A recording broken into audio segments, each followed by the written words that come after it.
Bom dia a todos, nós estamos iniciando mais uma aula de EBD. É uma alegria muito grande estar retornando aqui em mais um domingo para poder compartilhar um pouco da Palavra do Senhor, compartilhar um pouco daquilo que nós temos estudado do livro Disciplinas Espirituais. Assim como foi no domingo passado, nós manteremos a mesma dinâmica. Vamos produzir aula num pequeno vídeo, você pode ir acompanhando, pode ir fazendo as suas anotações. Se você sentir o desejo, você pode parar o vídeo. Se tiver algum tópico que você achou interessante, você pode me mandar uma mensagem nas redes sociais, eu posso tentar me aprofundar mais, posso tentar ser mais claro naquilo que eu estava falando.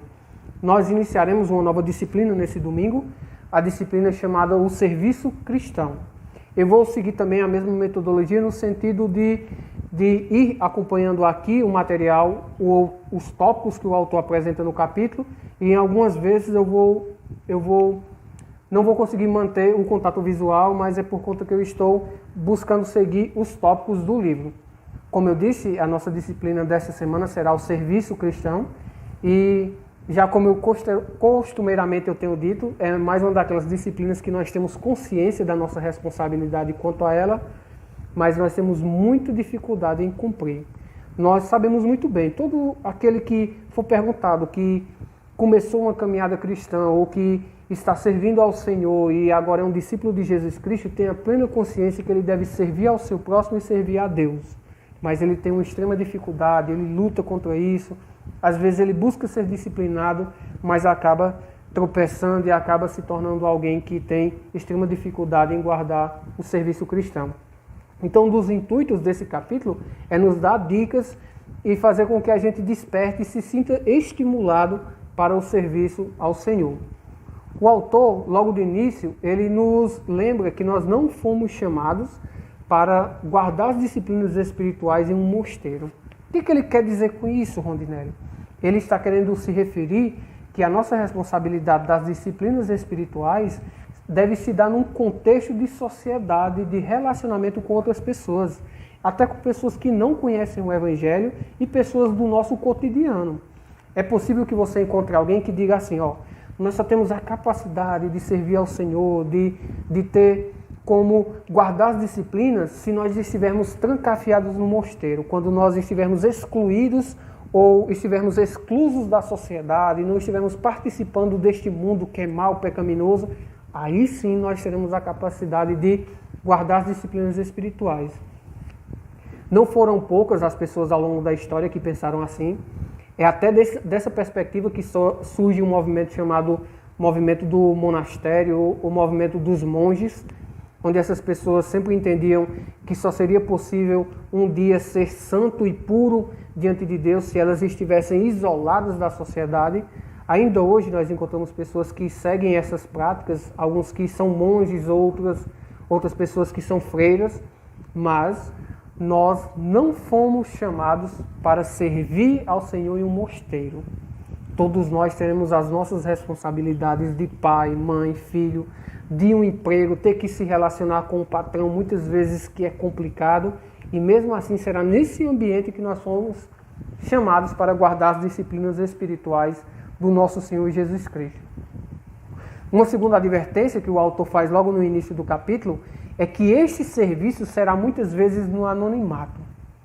O nosso serviço, por mais que alguns pensem que só servem ao Senhor quando estiverem pregando na igreja ou estiverem fazendo um solo, um especial de louvor no domingo, o nosso serviço muitas vezes será no anonimato quando ninguém estiver olhando, só Deus estará lá vendo a nossa dedicação.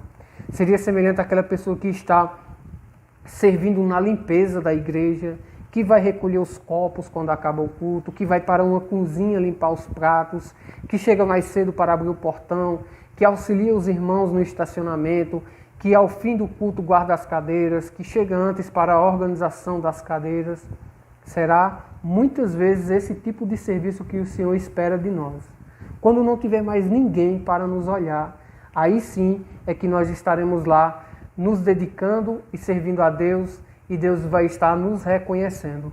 Eu tinha um professor no seminário que ele dizia assim: eu tenho a plena convicção que Deus reconhece mais o serviço daquela senhora que se dedica a criar os seus filhos na sua residência, quando o seu marido é alguém que que não teme a Deus, que muitas vezes é alcoólico, que chega em casa brigando, quebrando as coisas, e mesmo assim aquela senhorinha permanece fiel ao Senhor, cria e educa os seus filhos no caminho de Deus, e todo domingo está lá, buscando servir ao Senhor com fidelidade.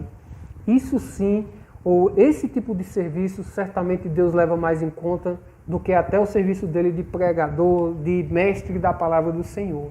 Então veja como Deus valoriza o serviço no anonimato. Deus ele está olhando para aqueles serviços que aos olhos humanos eles são menosprezados e são desvalorizados. Uma segunda questão, aliás, uma terceira questão que o autor nos coloca é que o serviço vai além da igreja. O nosso serviço cristão ultrapassa os limites ou os confinamentos da igreja. Nós estamos sendo chamados para viver no mundo, como eu coloquei antes. Nosso serviço não se dedica somente àquela hora que nós estamos na igreja, aos 30 minutos de culto, às programações, quando nós nos reunimos para adorar o Senhor. O seu serviço deve ultrapassar esses limites. Ele deve ser no seu cotidiano, quando você está na sua residência, quando você vai limpar uma louça, quando você tem que lavar os pratos, quando você tem que servir ao seu filho, à sua esposa, e semelhantemente a esposa servir ao marido, quando você tem que servir a um colega de trabalho. Aí sim, você também deve se dedicar na disciplina espiritual. Então veja, os 3 primeiros tópicos. Não serviremos em um monastério. Nosso serviço muitas vezes é no anonimato. O nosso serviço vai além da igreja. E um quarto tópico que ele coloca é que o nosso serviço deve lutar contra a carne. Por que ele comenta isso? Porque nós temos pecados no nosso interior que dificultarão a nossa disciplina do serviço cristão. Poderíamos listar outros, mas os 2 primeiros e os mais enfáticos, os mais explícitos na vida de cada um, são o orgulho e a preguiça. O orgulho porque nós gostamos da glória. Nós preferimos estar num local onde as pessoas nos aplaudem. Muitas vezes o servir ao Senhor produz certos obstáculos ou é produzido certos obstáculos por conta desse orgulho que, se nós pudéssemos servir, seria nas áreas onde as pessoas teriam um reconhecimento, as pessoas trariam um louvor e uma glória para um dos nossos nomes. Mas nós devemos nos lembrar que o serviço cristão, ele exige uma humildade de nossa parte, tanto para nós nos reconhecermos como sendo pessoas que devem servir e ver os nossos irmãos como superiores, como reconhecer que nós não merecemos o louvor e a glória dos demais. Quando nós temos um coração humilde, aí sim nós teremos a capacidade de servir ao nosso próximo, semelhante a Jesus Cristo. Jesus Cristo foi alguém capaz de lavar os pés dos seus discípulos porque ele tinha um coração humilde, porque ele dependia de Deus. Assim será conosco. Nós só teremos essa capacidade do serviço quando tivermos um coração humilde. E veja como Jesus Cristo, ele demonstrou toda a sua humildade no serviço. Ele era Deus, ele acabou abrindo mão da sua posição, vem à terra como homem, como alguém que sofre por conta dos pecados de outras pessoas. Ele abre mão da sua glória para se tornar uma pessoa frágil, um ser humano semelhante a nós. E não somente isso. Além de se tornar ser humano, Jesus Cristo ainda decidiu servir aos seres humanos. Ele coloca-se numa posição inferior. Então veja a grandiosidade, a sublimidade do nosso Senhor e como Ele é humilde. Aí sim nós perceberemos a verdadeira grandeza da humildade. O segundo empecilho que eu também comentei é sobre a preguiça. Nós não gostamos de gastar as nossas forças e as nossas energias servindo ao próximo, nós preferimos sombra e água fresca. Quando nós sabemos que alguém vai precisar da nossa ajuda, nós gostamos de escapulir, gostamos de fugir, nós às vezes sabemos que aquele irmão está precisando do nosso auxílio, mas nós acabamos fugindo da sua presença porque nós sabemos que vai exigir um esforço da nossa parte, assim como vai gastar o nosso tempo, vai fazer com que a gente tenha que se dedicar àquilo que o irmão está precisando, sendo que nós muitas vezes preferimos estar no conforto dos nossos lares, estar descansando, quando nós já temos uma semana cansativa, e por conta dessa preguiça se torna um obstáculo no serviço ao Senhor. Após estabelecer essas questões, antes de entrar no texto propriamente dito, ou na temática propriamente dita, O autor vai nos lembrar também que todo cristão deve servir. Isso aqui eu acredito que é óbvio, todos têm essa consciência. Nós temos Hebreus 9,14 que diz: sirvamos ao Deus vivo. Esta ordem, esse imperativo, esta exigência é para todo cristão, para todo aquele que se identifica com Jesus Cristo e busca servi-lo. Não existe nenhum que diga assim: não, eu não sirvo a Deus porque eu não tenho dom, não tenho talento, ou deixo para aquelas pessoas que têm uma extrema habilidade, que têm uma facilidade muito grande, que se prontificam em servir ao próximo. Não. Por mais que você não seja tão talentoso como outras pessoas na prontificação do serviço, você tem que servir. É uma ordem e uma exigência. Perdão. Após estabelecer essas questões, o autor vai nos trazer pelo menos 6 razões ou 6 motivos para servirmos. Primeiro serviço, você pode ir anotando, é com relação à obediência. Devemos servir ao Senhor porque queremos obedecê-lo. Você deve se esforçar porque você sabe que está agradando a Deus quando você está servindo. Você deve batalhar e lutar contra a sua carne, batalhar e lutar contra aquilo que você não gosta, porque você sabe que Deus vai ser engrandecido e glorificado na sua obediência. Isso deve ser um motivo basilar e simples para que a gente desperte para o serviço. Nós temos um texto bastante conhecido do John Newton que eu queria recitar para vocês. Se 2 anjos fossem receber ao mesmo tempo uma comissão de Deus, um para descer e governar sobre o maior império da terra, o outro para vir varrer as ruas de seu mais insignificante vilarejo, seria uma questão de indiferença total para eles qual serviço lhes fosse atribuído, o cargo de governante ou o cargo de gari, porque a alegria dos anjos está somente na obediência à vontade de Deus. Deu para compreender? Não é a questão de qual serviço, mas o motivo é porque nós estamos servindo e obedecendo a Deus. Se Ele deseja que a gente sirva no local mais escondido, que não tem nenhuma glória, que os homens menosprezam, assim deve ser a nossa motivação, porque sabemos que estamos obedecendo a Deus. Aí o autor John Newton faz a comparação com 2 anjos. Se Deus chamasse um anjo para governar o império maior que você conhece aqui na terra, assim como convidasse alguém ou um anjo para varrer um vilarejo pequeno, todos os anjos, eles teriam essa disposição em vir servir e a prontidão, porque eles sabem que estariam obedecendo a Deus. E aquele que não desejasse obedecer seria um demônio, digamos assim. Mas é no sentido que todo anjo, ele obedece a Deus e ele tem essa disposição para servir no reino, independentemente de qual seja a posição e de qual seja o serviço. Uma segunda motivação, segundo o autor, é pelo aspecto da gratidão. Veja o que diz em Samuel, 1 Samuel 12, 24. Tão somente, pois, temei ao Senhor e servi-lo fielmente de todo o vosso coração, pois vede quão grandiosas coisas vos fez. Nós devemos servir a Deus simplesmente porque sabemos que o Senhor é bondoso conosco. Nós devemos ter um coração grato. É como se nós devêssemos transbordar de alegria ou devêssemos transbordar de gratidão porque nós reconhecemos que o Senhor tem feito muito por nós. O Senhor é o doador da vida. O Senhor nos doou o seu Filho. O Senhor nos abençoou com a salvação. Isso por si só já deveria fazer com que tivéssemos essa inclinação para servir a Deus e servir ao nosso próximo. Quando nós sabemos que Deus decidiu nos servir, que o Senhor entrega o seu Filho amado, o seu Filho que o Senhor se alegrava e se comprazia nele para morrer por nós e servir a humanidade caída, isso deveria despertar no nosso coração uma gratidão, e essa gratidão seria exemplificada no nosso serviço aos nossos irmãos e ao nosso Pai Celeste. Um terceiro motivo para servir, segundo Donald Whitney, é a alegria. Veja o que diz em Salmo 100, versículo 2.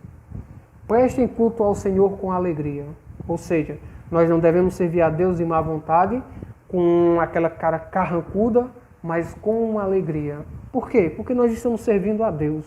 Nós não estamos fazendo algo que é pesado. O próprio Senhor Jesus Cristo nos convida a carregar o seu fardo que é leve.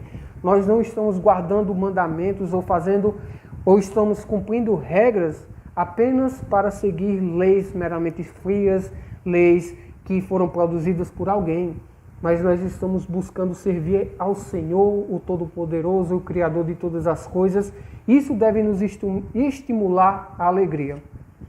Uma ilustração que talvez seja até pífia comparado com o que nós estamos querendo retratar aqui, é que certamente se nós fôssemos convidados para servir uma grande celebridade, ao presidente dos Estados Unidos, ou até mesmo ao presidente do Brasil, talvez isso fizesse com que nós nos alegrássemos. Talvez você explodisse o seu coração de alegria porque você sabe que está sendo reconhecido por alguém que é muito importante, alguém que é muito famoso. Mas nós deveríamos ter esta mesma alegria e esta aspiração bem maior do que servir a alguém que é famoso aqui, é a alegria de servir ao Deus e ao Rei deste mundo, ao Senhor Criador de todas as coisas.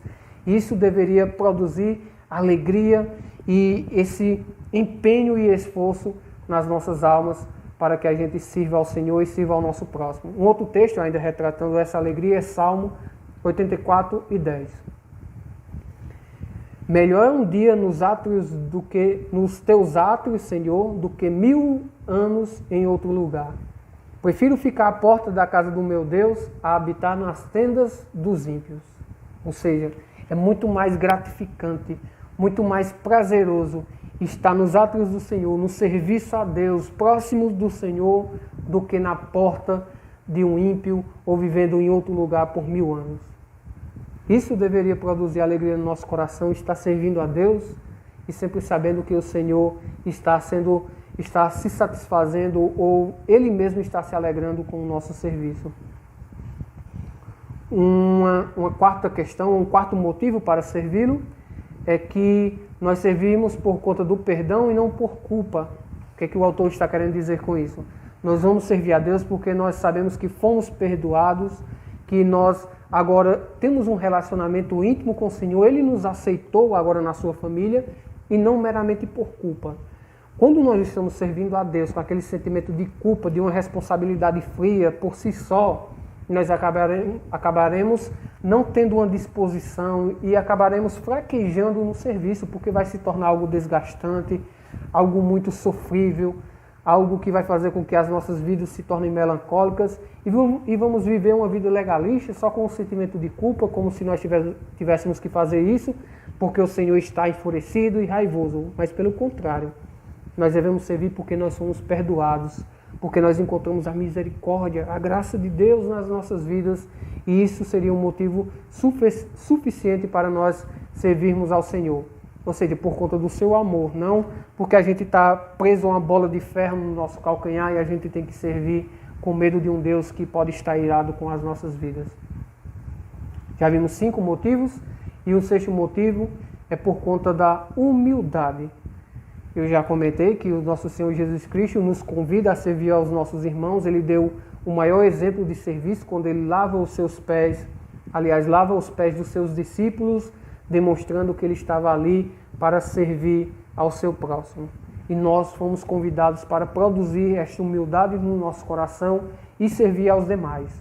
A verdadeira grandeza para o Senhor é aquele que serve. Nós temos uma passagem clássica quanto a isso, quando Tiago e João pedem para sentar ao lado do Senhor, para governar com Deus no seu reino, mas ele demonstra claro que aquele que vai ter uma proeminência no reino, que vai ser reconhecido por Deus, é aquele que está servindo nessa vida. Nós devemos sempre lembrar disso, que para o Senhor, Ele está olhando para essas pessoas que buscam auxiliar o seu próximo, que estão servindo ao seu próximo, e não aqueles que conseguem produzir grandes feitos.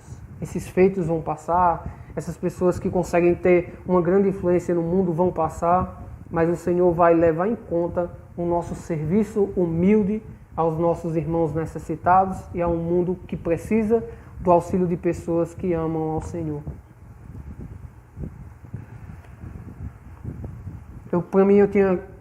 Eu achava que tinha colocado pelo menos já os 6 motivos, mas ele complementa, acredito que agora que chegaremos ao 6º motivo, que é a questão de servir ao Senhor por amor. Ele vai retratar isso lá em Gálatas capítulo 5, verso 3, que diz: Irmãos, vocês foram chamados para a liberdade, mas não usem a liberdade para dar ocasião à vontade da carne. Ao contrário, sirvam Sirvam uns aos outros mediante o amor. Ou seja, o nosso vínculo cristão, essa relação de amor mútuo, deve despertar o nosso desejo para servir ao nosso próximo, aos nossos irmãos e às pessoas do mundo. Quando nós amamos ao próximo como a nós mesmos, nós teremos essa capacidade de servir, porque nós nos colocaremos na condição daquela pessoa, teremos uma empatia e nós nos aproximaremos dela, desejando que ela desfrute desse amor como nós desejaríamos que nós fôssemos amados. Após apresentar esses motivos, o autor vem nos falar sobre os dons espirituais no serviço. Nós temos dons que aparecem lá em Coríntios, nós temos dons que aparecem lá em 1 Pedro, mas eu quero destacar os dons de Romanos, que o Senhor vai listar. Você pode me acompanhar na sua Bíblia, para o serviço cristão. Romanos capítulo 12, verso 4 ao 8. A primeira coisa que o autor quer estabelecer e deixar de forma bem enfática é que todos devem servir, todos vão em alguma medida herdar esse dom. Qual é o motivo? Porque o próprio Espírito Santo habita nessas pessoas e é o Espírito Santo que dá a capacidade para que as pessoas tenham dons. Você não pode argumentar dizendo, não, o Senhor não me deu nenhum dom. Você tem um dom, você deve buscar identificar qual é esse dom, servindo na igreja que você vai conseguir identificar, e a partir do reconhecimento desse dom é que você vai operar na igreja, servindo a igreja com este dom que o Senhor disponibilizou. Diz assim, porque assim como num só corpo temos muitos membros, mas nem todos os membros têm a mesma função. Assim também nós, conquanto muitos, somos um só corpo em Cristo e membros uns dos outros. Nós temos essa interligação, temos esta união, essa como se fosse um corpo orgânico, cada um vai estar servindo e cada um vai ter uma função. Veja o que é que ele diz com respeito às funções. Tendo, porém, diferentes dons segundo a graça que nos foi dada, se profecia, seja cada um a proporção da fé. Se você tem o dom de profecia, aqui não está se referindo necessariamente àquelas pessoas que trazem visões, que estão prevendo o futuro, mas profecia pode ser uma palavra. Profecia pode ser alguém que é um mensageiro trazendo e anunciando uma mensagem do Senhor.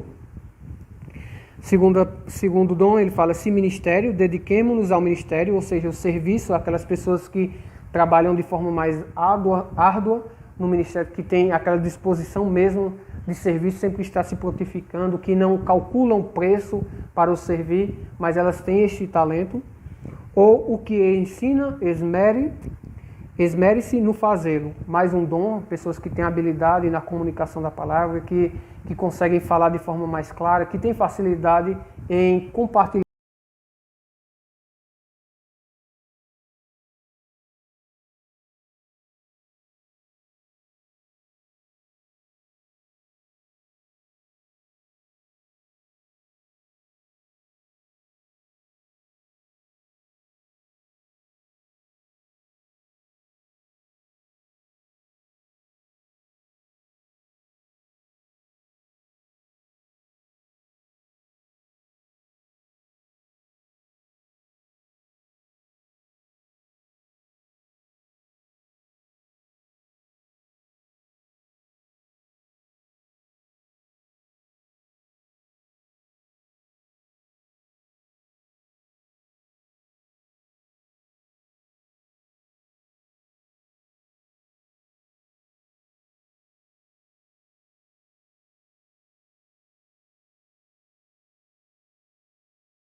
que aquela pessoa é misericordiosa.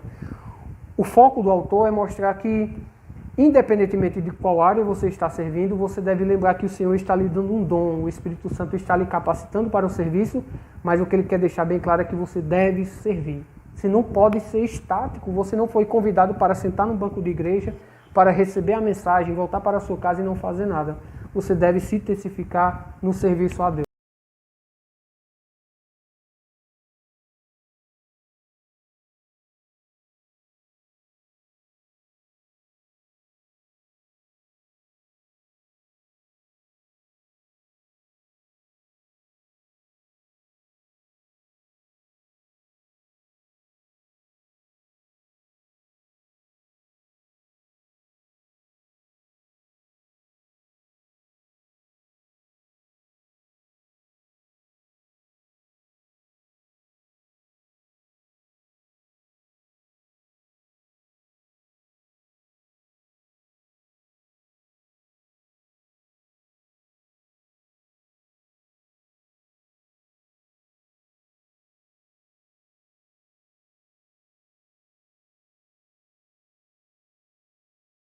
como aquela pessoa que está se esmerando, ela está agoniando, ou está agoniada, está agonizando, mas ela sabe que ela tem que lutar contra aquilo para poder ser alguém que é disciplinada. Então, lute contra essa preguiça, ou se esforce ao máximo para servir, que com o tempo você vai criando a liberdade do serviço ao Senhor. Com o tempo você vai conseguindo ter mais facilidade no serviço e o serviço vai deixando de ser um empecilho na sua vida. Mas de início, se você não tem essa capacidade de servir, você vai ter que sofrer muito, porque é algo que não faz parte da nossa natureza. Nós não gostamos de estar auxiliando, nós não gostamos de gastar o nosso tempo com outras pessoas. Algumas dicas práticas que eu daria é: sirva com o que você tem hoje. Se você tem um veículo, procure servir e auxiliar aqueles irmãos que estão precisando do seu auxílio. Se você é alguém que tem recursos financeiros, ajude o irmão. Se você é alguém que tem alguma palavra de exortação, como eu coloquei, alguma palavra de misericórdia, procure os seus irmãos, pergunte o que é que eles estão precisando. Nós estamos vivendo uma melhor época de você exercitar o seu serviço. Nós temos irmãos que, por conta dessa pandemia, estão tendo que ficar nas suas residências. Temos irmãos que fazem parte do grupo de risco, que não podem sair de casa. Você talvez possa auxiliá-los indo a uma farmácia, comprando medicamento. E nessas pequenas coisas, onde os homens não estão olhando, que as pessoas não estão dando glória ao seu nome, ali que Deus está trabalhando com a sua vida e você está se tornando mais parecido com o Senhor Jesus Cristo, porque você está colocando em prática o seu serviço.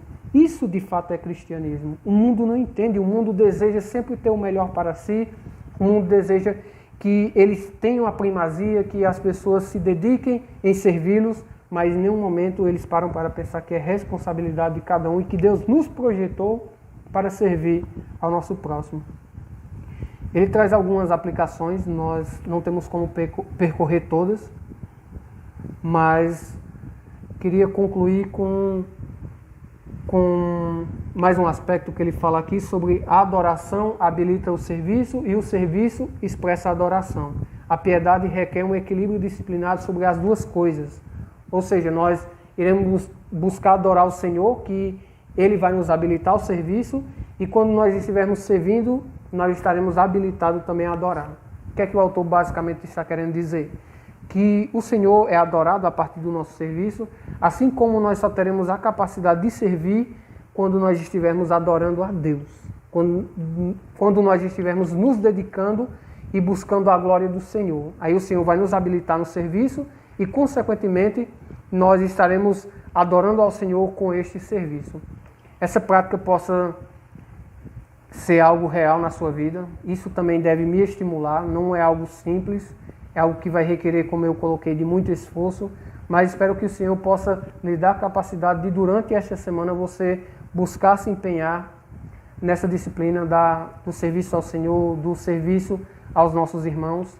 Desde já eu peço que você aliste quais são as suas principais dificuldades, para que você possa lutar contra elas, ver se o seu coração é orgulhoso, que você não consegue se colocar numa posição inferior às vezes, ou se você, por preguiça, não busca estar servindo na igreja, mas você vai alistando e vai lutando contra esses pecados na sua vida, como eu disse, com o intuito de fazer com que você se torne disciplinado.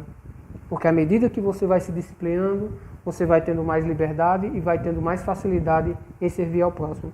Que o Senhor possa nos abençoar, possa colocar essa palavra em prática e que o Senhor esteja conosco durante a semana com o intuito de colocarmos as disciplinas espirituais em prática. Deus abençoe e até a próxima.